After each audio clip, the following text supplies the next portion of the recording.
నిరుద్యోగుల జీవితాల్లో mega DSC వెలుగులు నింపింది.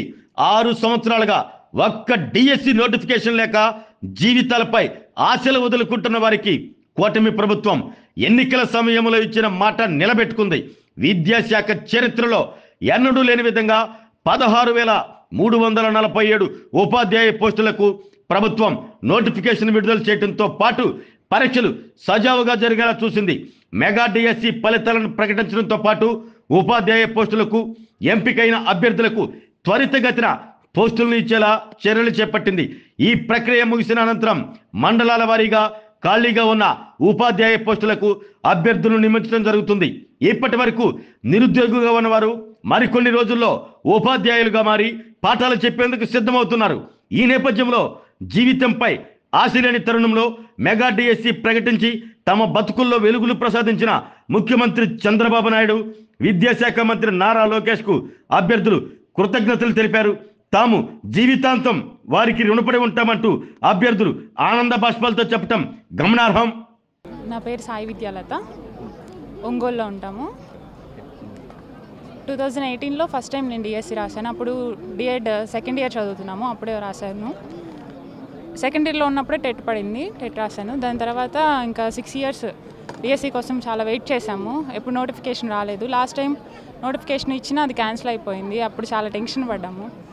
ఈ సంవత్సరం వచ్చిన తర్వాత వితిన్ 1 ఇయర్లో కంప్లీట్ చేయడం చాలా హ్యాపీగా ఉంది. మా పేరెంట్స్ ఇన్ని సంవత్సరాలు ఒక ఆడపిల్ల అయినా సరే ఉంచి సపోర్ట్ చేసి ఎక్కడికి వెళ్తానన్నా సరే పంపించి కోచింగ్కి కానీ హాస్టల్లో ఉండడానికి కానీ చాలా సపోర్ట్ చేశారు. వాళ్ళ సపోర్ట్ వల్ల మా కోచింగ్ సెంటర్ కనిగిరిలో నేను కోచింగ్ తీసుకున్నాను.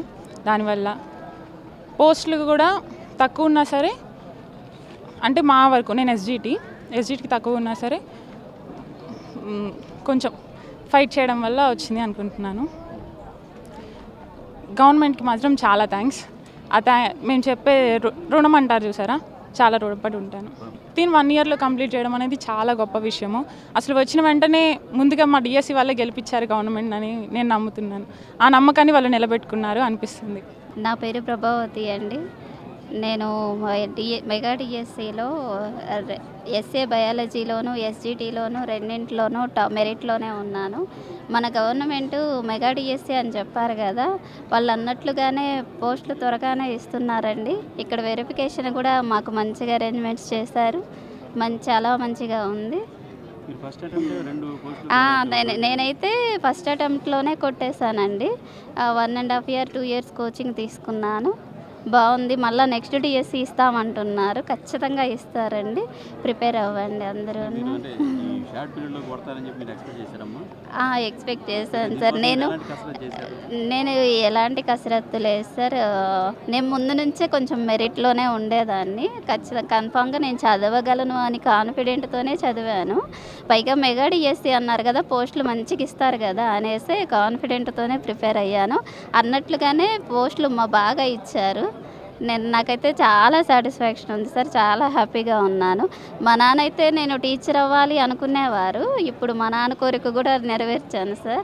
అందుకు చాలా హ్యాపీ. అయితే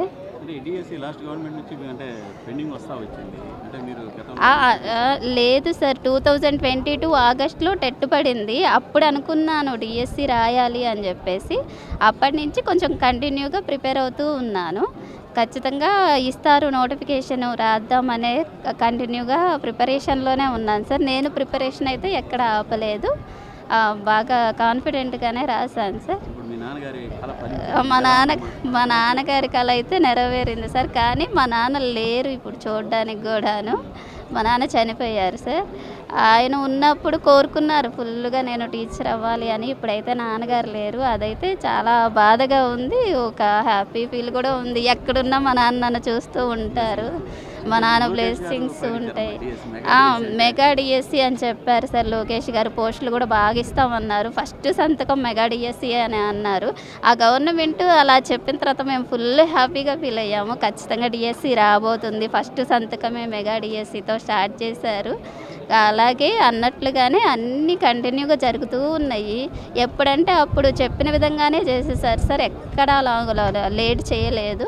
ఇప్పుడైతే పోస్టింగ్ కూడా త్వరగా ఇస్తామంటున్నారు, ఆ నమ్మకంతోనే మేము ఉన్నాం సార్. షేక్ రహమతుల్లా అండి. నేను కందుకూరు దగ్గర పల్లూరు మండలం నుంచి వచ్చాను. నేను ఎస్ఏ ఇంగ్లీష్ రాశానండి. 2018లో ఎస్ఏ ఇంగ్లీష్ పోస్టులు లేవు. ఇప్పుడు 2025లో పోస్టులు భారీ సంఖ్యలో వదిలాడు. ప్రభుత్వానికి మొదగా నా ధన్యవాదాలు తెలియజేసుకుంటున్నాను. అయితే నాకు 88.03 మార్క్స్తో మన జిల్లాలో 4th ప్లేస్ నిలబడ్డానండి. అది నాకు చాలా సంతోషంగా ఉంది. ఈ జాబితా అన్న కొద్దిగా మా తలరాత మారుద్దని నేను చాలా సంతోషంగా ఉన్నానండి. కన్ఫామ్గా అండి. దీనికి ప్రత్యేకంగా మన విద్యాశాఖ మంత్రి నారా లోకేష్ గారికి అండ్ మన ముఖ్యమంత్రి గారు చంద్రబాబు నాయుడు గారికి ప్రత్యేకంగా ధన్యవాదాలు తెలుపుతాండి అందరూ మా డిఎస్పీ ఆస్పిరెంట్స్ తరఫున. నా పేరు శ్రీదేవి సార్. నేను 5th అటెంప్ట్, ఇది నాకు 4th attempts just miss. So ఇదేంటంటే ఇంకా లాస్ట్ అటెంప్ట్ మనము చెయ్యాలి అనే దాంతో చదివింది.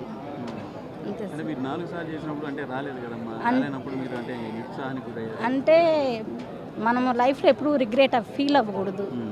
సో మనము మన టైం ఎంతవరకు ఉంది దాన్ని అచీవ్ చేసుకోవాలి. మళ్ళీ ఒకవేళ ఇప్పుడు నేను రాయలేదు, సో వదిలిపెట్టేశాను. మనకి ఇన్ని పోస్టులు ఇచ్చారు, దాన్ని మనం యూస్ చేసుకోవాలి ముందల. అలా యూస్ చేసుకోకపోతే వేస్ట్. మనకి ఇచ్చినటువంటి ఛాన్స్ని ఎప్పుడైతే మనం యూస్ చేసుకోలేదంటే అది వేస్ట్. మనం లైఫ్లో అలాగ రిగ్రెట్ ఎప్పుడు ఫీల్ అవ్వకూడదు. చివరి వరకు మనకి అవకాశం ఉన్న ప్రతి అవకాశాన్ని ఉపయోగించుకొని ప్రయత్నించాలి. ఆ ప్రయత్నంలో మనం పాజిటివ్ వస్తుందా నెగిటివ్ వస్తుందో తర్వాత కానీ ట్రై చేయాలి. లేదు, అవును సార్. లేదంటే ఇప్పుడు 7 years అయింది. ఈ 7 yearsలో ఏజ్ బార్ అయిపోయే వాళ్ళు ఉంటారు, ఏజ్ అయిపోయే వాళ్ళు ఉంటారు. వాళ్ళందరూ పాపం ఫీల్ అవ్వాల్సిందే కదా సార్. అదే మధ్యలో ఇంకెక్కడైనా వేసినట్టు ఇంకొక అవకాశం ఉండేదేమో, వాళ్ళకి ఇంకొంచెం సర్వీస్ పెరిగేదేమో, తెలియదు కదా. అదంతా పోతుంది కదా. సో దీనివల్ల ఎంతమంది వాళ్ళ లైఫ్ని అచీవ్ చేసుకున్నారు. వాళ్ళకి బీఈడి చేసి టీచర్స్ అనేది ఒకటి ఉంటుంది వాళ్ళకి, అదంతా అచీవ్ చేసుకున్నారు కదా. అదంతా ఏంటంటే ఒక అవకాశం అనేది ప్రభుత్వం మనకి ఇచ్చింది, అవకాశాన్ని ఉపయోగించుకున్నారు. అందుకని ప్రభుత్వానికి కూడా మా తరపున ఇట్లాగా ఎంతమంది అయితే సక్సెస్ అయ్యారో వాళ్ళందరి తరపున కూడా ధన్యవాదాలు తెలుపుకుంటున్నాను. డిలే అసలుకి పోస్టులు ఉన్నాయా అసలుకి మేము చూసుకోవాల్సి వచ్చింది. భూతద్దంలో వెతుక్కొని అన్ని పోస్టులు వచ్చి అప్పటికి ఇప్పటికి చూసుకుంటే గనక హ్యాపీ సార్. ఆరోగ్యమే మహాభాగ్యం అంటారు, కానీ ఆరోగ్యాన్ని నమ్మకంగా కాపాడే స్థానం ఎక్కడ? ఇది ఒంగోలులో మీకు దగ్గరగా మన Venkataramana nursing home private limited. Caring your life 54 ఏళ్ల విశ్వాసంతో ఇది ఒక హాస్పిటల్ కాదు, ఇది ఒక విశ్వాసం. 3 తరాలుగా వేలాది కుటుంబాలను ఆరోగ్యంగా నిలిపిన ఆదరణ. మా నిపుణుల వైద్య బృందం మా దగ్గర అనుభవం కలిగిన బృందంలో అందించే సేవలు neuro surgery, general medicine, diabetes, pulmonologist, general surgery, ophthalmology, urology, orthopaedic, ENT, paediatrics, dental surgery, anaesthesiology, gynaecology, cardiology, emergency మరియు క్రిటికల్ కేర్. ఒంగోలులో ఆరోగ్యానికి ఒక కొత్త శకం ప్రారంభమవుతుంది. వెంకటరమణ ఐ హాస్పిటల్ ప్రారంభించబడింది. కంటి ఆరోగ్యానికి ప్రత్యేక పరిష్కారంగా ప్రభుత్వ ఉద్యోగులు, రిటైర్డ్ ఉద్యోగులు మరియు వారి కుటుంబ సభ్యుల కోసం ఈహెచ్ఎస్ ద్వారా వైద్యం, క్యాష్లెస్ సేవలు, మెడియాసిస్, స్టార్, జీహెచ్పీఎల్, ఆదిత్య బిర్లా, బజాజ్ అలియన్స్ మరియు ఇతర ప్రముఖ హెల్త్ స్కీమ్లు అందుబాటులో ఉన్నాయి. ఆరోగ్యశ్రీ, డాక్టర్ ఎన్టీఆర్ వైద్య సేవానిధి అందుబాటులో ఉన్నాయి. చిరునామా ఆర్టీసీ బస్టాండ్ ఎదురుగా, Kurnool road, Ongole.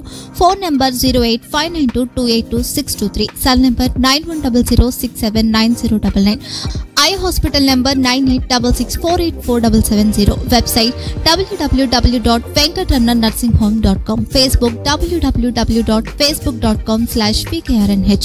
Venkataramana nursing home, 3 తరాల విశ్వాసం, నూతనతతో కూడిన సేవ. మేము కేవలం చికిత్స చేయము, మేము శ్రద్ధ వహిస్తాం, పరిరక్షిస్తాం. సేవ చేయడం మాకు ధ్యేయం.